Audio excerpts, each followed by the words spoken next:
통장에 주기적으로 일정 금액이 입금된다는 것은 심리적으로 굉장히 안정감을 줄 수가 있습니다. 안녕하세요. 인간여전의 카이로스 담임 인사드립니다. 오늘은 노년에 현금을 많이 갖고 있는 것은 지향이다 라는 제목으로요, 여러분들과 함께 하도록 하겠습니다. 현금이 많으면 좋은 거 아닙니까? 이렇게 말할 수도 있겠어요. 그 이면을 자세히 들여다보면요, 꼭 그렇지만은 않은 것 같습니다. 왜 노년에 현금은 지향이 되는지, 그런 지향을 예방하기 위해서는 어떻게 해야 하는지 알아보도록 하겠습니다.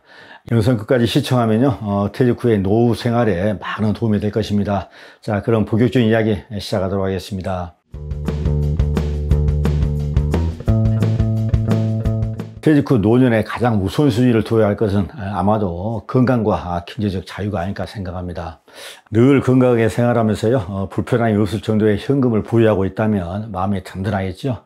그런데요, 현금을 많이 가지고 있으면 정말 그것이 좋은 것일까요? 꼭 그렇지만은 않다고 금융 전문가들은 얘기를 합니다.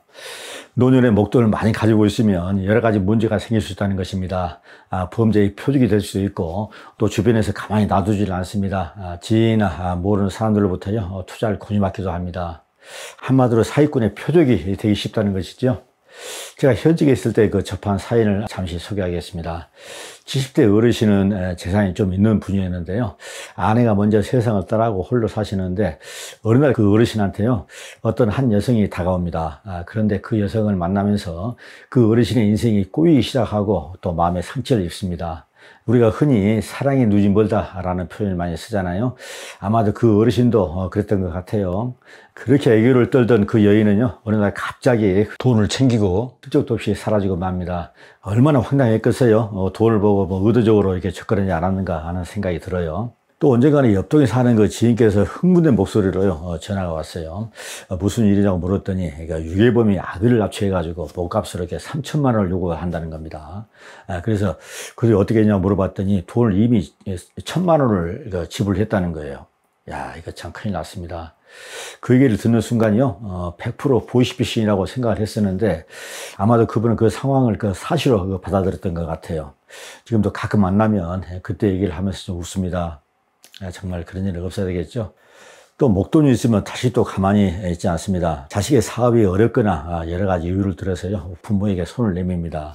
그러면 부모는 그런 부탁을 받았을 때 안 돼, 돈 절대 줄 수 없어, 이렇게 말할 수 있을까요?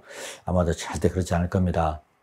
그렇다면 이런 문제들을 해결하는데 어떤 방법이 가장 좋을까요? 여러분 같으면 어떻게 하시겠습니까? 목돈을 연금화하는 게 가장 현명한 방법이 아닐까 생각을 합니다. 통장에 주기적으로 일정 금액이 입금된다는 것은 심리적으로 굉장히 안정감을 줄 수가 있습니다. 자식들에게 아파트 한 채 있는 거 물려주지 말고요, 그것을 담보로 해서 주택연금을 신청하는 것도 좋은 방법이 될 것입니다. 요즘 현명한 어르신들은 그렇게 많이 하고 있습니다.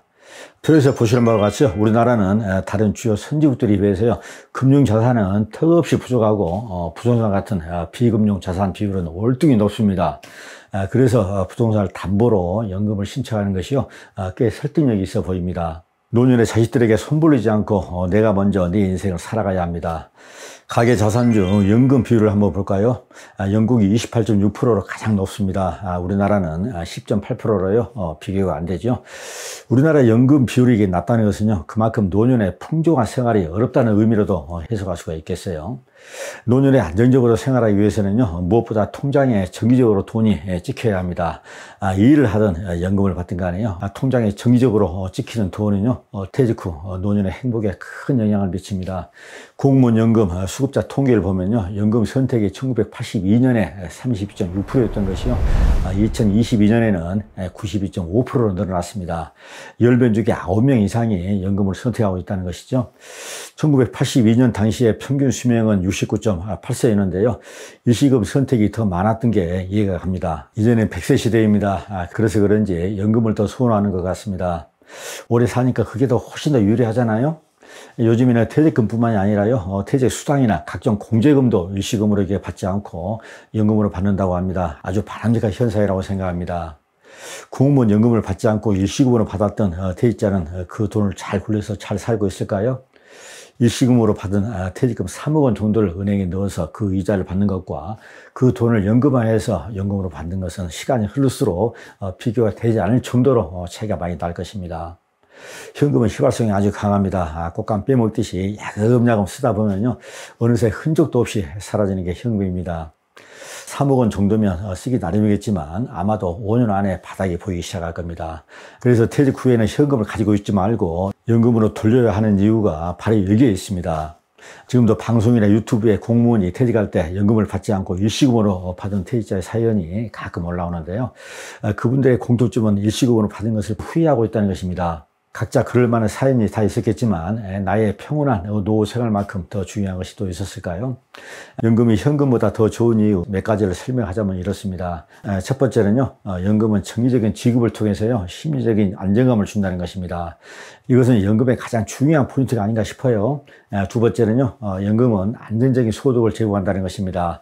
이것은 현금 자산이 빠르게 소진되는 반면 연금은 안정적인 생활비를 확보할 수 있도록 도와준다는 장점이 있습니다. 세 번째는요, 연금은 나의 평생 친구가 되어준다는 것입니다.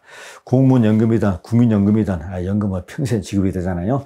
예상보다 오래 살 경우에는 안정적인 소득이 보장된다는 게 큰 장점이 있습니다.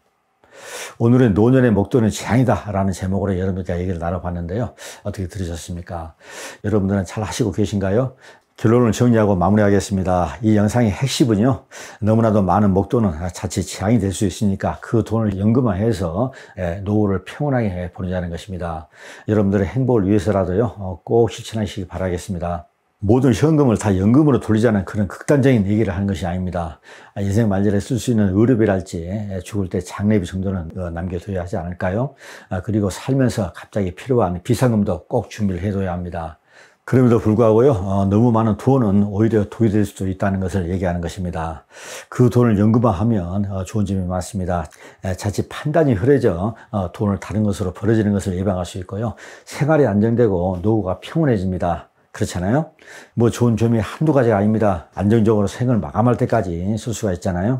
퇴직 후의 목돈은 반드시 연금화시켜서요, 안정적인 노후를 지키시길 바라겠습니다.